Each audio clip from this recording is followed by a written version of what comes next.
ஒரு பெரிய நாட்டை ஒரு இளம் அரசன் ஆட்சி செய்தான். அவன் தன்னோட தந்தை இறந்ததும் அப்புறமா அவரோட வாரிசா அரசன் பதவி அடைஞ்சான். அவன் ஒரு நாள் வேட்டையாடி மகிழ காட்டுக்கு தன்னோட பரிவாரங்களோட போனான். அப்படி போய் நிறைய மிருகங்களை வேட்டையாடினான். ரொம்ப சந்தோஷப்பட்ட அவன் தன்னோட பரிவாரங்களை விட்டு பிரிச்சு ரொம்ப தூரம் போயிட்டான். அப்பத்தான் ரொம்ப தூரம் தனியா வந்துட்டதையும் திரும்பி தன்னோட வந்த பரிவாரங்களையோ அரண்மனைக்கோ வழி தெரியலைங்கிறத உணர்ந்தான். அடடா, வேட்டையாடுற மும்முரத்துல இப்படி வந்து மாட்டிக்கிட்டமேன்னு வருத்தப்பட்டான். ரொம்ப நேரம் வேட்டையாடின அவனுக்கு ரொம்ப சோர்வா இருந்துச்சு. நேரம் ஆகஸ்ட் அவனுக்கு ரொம்ப பசிக்க ஆரம்பிச்சது. ரொம்ப சோர்ந்து போன அவன் தன்னோட முயற்சியை கைவிட்டுட்டு தனியா ஒரு இடத்துல உட்கார்ந்துட்டான்.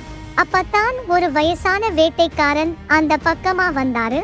அவரை பார்த்ததும் வேகமா அவன்கிட்ட போன, அரசன் ஐயா, நான் தான் இந்த நாட்டோட ராஜா. நான் என்னோட பரிவாரங்களை விட்டு பிரிஞ்சிட்டேன்.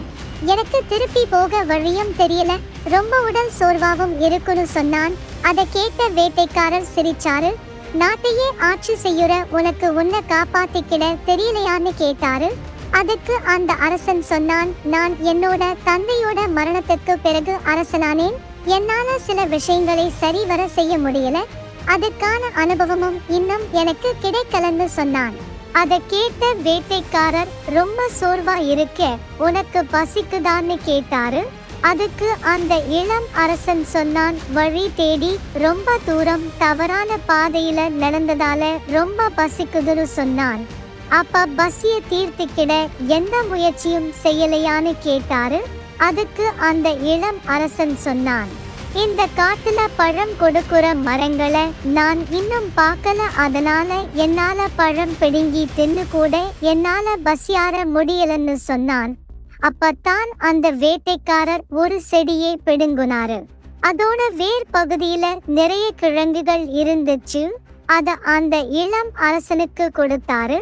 அத சாப்பிட்ட அரசனுக்கு அப்பத்தான் புரிஞ்சது, அடடா, பசிக்கு பழம் தேடி தெரிஞ்ச நாம கிழங்கு செடிகளை பத்தி தெரிஞ்சிருந்தா எப்பவோ பசியாரி இருக்கலாமேன்னு தனக்கு தானே கேட்டுக்கிட்டான்.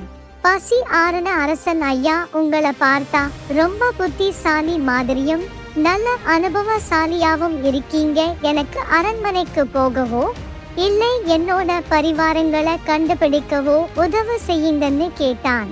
உடனே அந்த வேட்டைக்காரர் அந்த மோதிரத்தை அந்த அரசனுக்கே திருப்பி கொடுத்துட்டு அவன் கூட சேர்ந்து நடக்க ஆரம்பிச்சாரு. அப்ப அவன் கிட்ட உன்னோட ஆசை என்னன்னு கேட்டாரு. அதுக்கு அந்த வேட்டைக்காரர் சொன்னாரு, நான் பக்கத்து நாட்டு அரசரை பத்தி என்னோட தந்தை சொல்லி கேள்விப்பட்டிருக்கேன். தன்னோட புத்தி கூர்மையாலும் அனுபவத்தினாலையும் தொடர்ந்து நல்லபடியா ஆட்சி செய்யுற அவரை மாதிரி ஆகணும்னு சொன்னான். அதை கேட்ட அந்த வேட்டைக்காரர் சத்தம் போட்டு சிரிச்சாரு. நீ இளம் வயதுல அரசனானது இயற்கையான விஷயம் அல்லது உன்னோட அதிர்ஷ்டம்? அதுக்கு அந்த அரசன் தன்னோட கையில இருந்த மோதிரத்தை கொடுத்து, இந்த மோதிரத்தை வச்சு என்னோட ராஜாங்கத்துல என்ன வேணும்னாலும் சாதிச்சுக்கிட்ட முடியும். இதை என்னோட பரிசா வச்சிக்கோங்கன்னு சொன்னான். அதை கேட்ட வேட்டைக்காரர் சொன்னாரு, அப்ப இந்த நாட்டை ஆளுற உரிமையை எடுத்துக்கவான்னு கேட்டாரு. அப்பத்தான் அவசரப்பட்டு தவறுதலான வாக்குறுதியை கொடுத்துட்டதை உணர்ந்தான். உடனே என்ன சொல்லுறதுன்னு தெரியாம அமைதியா நின்னான். நடமாட்டம் இருக்காது, அதனால இந்த பகுதிக்கு மனிதர்கள் வர மாட்டாங்க. இந்த பகுதியிலேயே நீ சுத்தி திரிஞ்சது மிக பெரிய தவறு. அடுத்ததா நீ பெரிய பரிவாரங்களோட வந்ததா சொல்லுற. அமைதியான காட்டுல மனித கூட்டம் வந்தா என்ன நடக்கும்? பார்வைகளும் மிருகங்களும் பயந்து வேறு இடத்துக்கு நகரும். அந்த சத்தத்தை கேட்டு நீ உன்னோட பாதைய மாத்தி இருக்கணும். அடுத்ததா சூரியனோட கதிர்களை வச்சி நேரத்தை கணிச்சு இருக்கணும். சூரியன் இருக்கிற திசையை வச்சு அரண்மனை இருக்கிற திசையையும் கணிச்சு இருக்கணும். மிருகங்களோட அடர்த்தியா அது போடுற எச்சம் மூலமா கண்டுபிடிச்சு இருந்தேனா அங்க கண்டிப்பா ஒரு தண்ணீர் வழி இருக்கும். நீ பசியாரி இருக்கலாம்னு சொன்னாரு. தொடர்ந்து தனக்கு தெரியாத விஷயங்களை சொல்லிக்கிட்டே போன இளம் அரசன், உங்கள மாதிரி அனுபவம் அறிவும் எனக்கு எப்படி கிடைக்கும்னு கேட்டான். அதுக்கு அந்த வேட்டைக்காரன் சொன்னாரு, எல்லாமே பயிற்சி மூலமாவும் தொடர்ந்து கற்பது மூலமாவும் கிடைக்கும். அரச பதவி கிடைச்சதும் நீ கல்வி பயிலாவத நிறுத்திட்டேன்னு நினைக்கிறேன்னு சொன்னாரு. ஆனா அதுக்கான தகுதியை நீ வளர்த்திக்கிட்டே போகணும். அப்பத்தான் நீ சொல்லுற மாதிரி நல்ல அரசனா ஆகஸ்ட் முடியும்னாரு. உடனே அந்த இளம் அரசன் சொன்னாரு, எனக்கு தான் நல்ல அறிவும் முதிர்ச்சியும் அனுபவமும் கிடைக்கிறதுக்கு முன்னாடியே என்னோட தந்தை மறைஞ்சிட்டாரே, நான் என்ன செய்வேன்னு கேட்டான் அந்த இளம் அரசன். அதுக்கு அந்த வேட்டைக்காரர் சொன்னாரு, கவனம், எல்லா விஷயத்திலையும் கவனம் வை. உதாரணத்துக்கு நீ வர்ற வழியில பழ மரங்களே இல்லைன்னு சொன்ன, அதுக்கு என்ன அர்த்தம்னா மனிதர்களுக்கு தேவைப்படுற மரம் எங்க இல்லையோ அங்க மனிதர்கள். அந்த வேட்டைக்காரர் சொல்லுறது எவ்வளவு உண்மைன்னு புரிஞ்சுகிட்டான். அப்பத்தான் அவனை தேடி அவனோட பரிவாரங்கள் அங்க வந்துச்சு.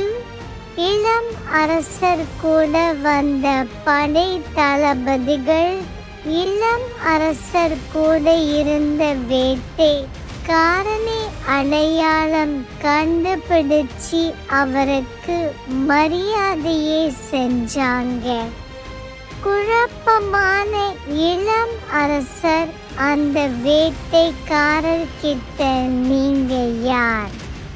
ஏன் என்னோட பரிவாரங்கள் உங்களுக்கு மரியாதை செய்யுறாங்கன்னு கேட்டான்.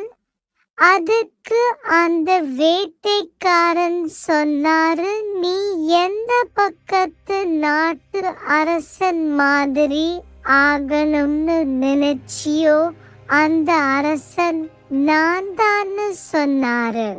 அந்த வேட்டைக்காரர் சொல்லுறது எவ்வளவு உண்மைன்னு புரிஞ்சுகிட்டான். அப்பத்தான் அவனை தேடி அவனோட பரிவாரங்கள் அங்க வந்துச்சு. இளம் அரசர் கூட வந்த படை தளபதிகள் இளம் அரசர் கூட இருந்த வேட்டைக்காரனை அடையாளம் கண்டுபிடிச்சு அவருக்கு மரியாதையை செஞ்சாங்க. குழப்பமான இளம் அரசர் அந்த வேட்டைக்காரர் கிட்ட, நீங்க யார்? ஏன் என்னோட பரிவாரங்கள் உங்களுக்கு மரியாதை செய்யுறாங்கன்னு கேட்டான். அதுக்கு அந்த வேட்டைக்காரன் சொன்னாரு, நீ எந்த பக்கத்து நாட்டு அரசன் மாதிரி ஆகணும்னு நினைச்சியோ அந்த அரசன் நான் தான்னு சொன்னாரு. அதிர்ச்சியான இளம் அரசன் அவரோட கால விழுந்து ஆசி வாங்குனான். அப்பத்தான் அந்த பேரரசர் சொன்னாரு, நான் சொன்ன விஷயங்களை மட்டும் கத்திக்கிட்டா என்ன மாதிரி ஆக முடியாது. இது மாதிரி நிறைய சாஸ்திரங்கள் இருக்கு, அதையும் நீ தொடர்ந்து தெரிஞ்சுக்கிடணும். அதுக்கு அனுபவம் வாய்ந்த அறிஞர்களை உன்னோட கூட வச்சிக்கோ.